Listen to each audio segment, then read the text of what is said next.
शाहीर पठ्ठे बापूराव. पठ्ठे बापूराव असं जरी त्यांना म्हणत असले तरी त्यांचं मूळ नाव होतं श्रीधर कृष्ण कुलकर्णी. 11 नोव्हेंबर 1866 हा त्यांचा जन्मदिवस. आणि असं म्हणतात की काही काही प्रतिभावंत असे असतात की जे आज जो विचार करतात तो उद्या करतीलच असं नाही.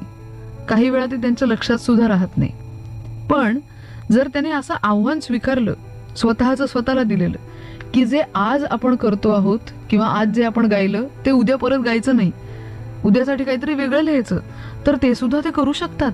आणि त्यापैकीच एक होते पठ्ठे बापूराव. महाराष्ट्राला, तमाशा कलेला, लावणीला आणि अनेक प्रकारच्या तंतकाव्यांना ज्यांनी सुवर्णयुग दाखवलं, त्या शाहीर पठ्ठे बापूरावांच्या नावाचा विसर महाराष्ट्राला कधीच पडू शकत नाही. खरोखर या तंतकाव्यांनी, काव्य प्रकारांनी झपाटलेली आसामी असं त्यांचं वर्णन केलं तर ते अजिबातच चुकीचं ठरणार नाही. एका वेगळ्याच वळणावर त्यांनी या कलेला नेऊन ठेवलं. त्यांनी असं म्हणतात की आपल्या हयातीमध्ये 20,000पेक्षा जास्त लावण्या लिहिलेल्या आहेत. या शाहिराची सांगीतिक यशोगाथा जर बघायची झाली तर ती इतकी मोठी आहे की त्याच्यासाठी म्हणजे ते त्या गाण्यांच्या, त्या कवनांच्या शोधामध्ये सगळेजण महाराष्ट्रभरात आणि बाहेर कुठे कुठे फिरले, त्याच्यावरती सुद्धा पुस्तकं लिहिली गेलेली आहेत आणि ते सुद्धा वाचनीय आहेत.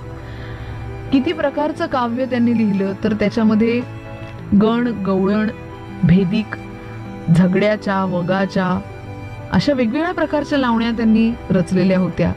आणि त्यांनी स्वतःचा फड स्थापन करून वेगवेगळ्या ठिकाणी वेगवेगळ्या तमासगीरांना त्याच्यामध्ये संधी दिलेली होती. अखेर 22 डिसेंबरला 1945 साली त्यांचं निधन झालं.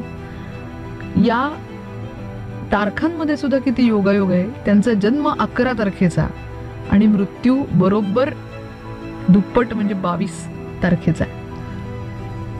तेही म्हणायचे की मला असा मृत्यू यावा की मी माझ्या तमाशाच्या फडामध्ये काहीतरी सादर करत असताना मला तो मिळावा आणि माझा शेवट सुद्धा माझ्या रसिकांच्या सोबत, रसिकांच्या साक्षीने व्हावा.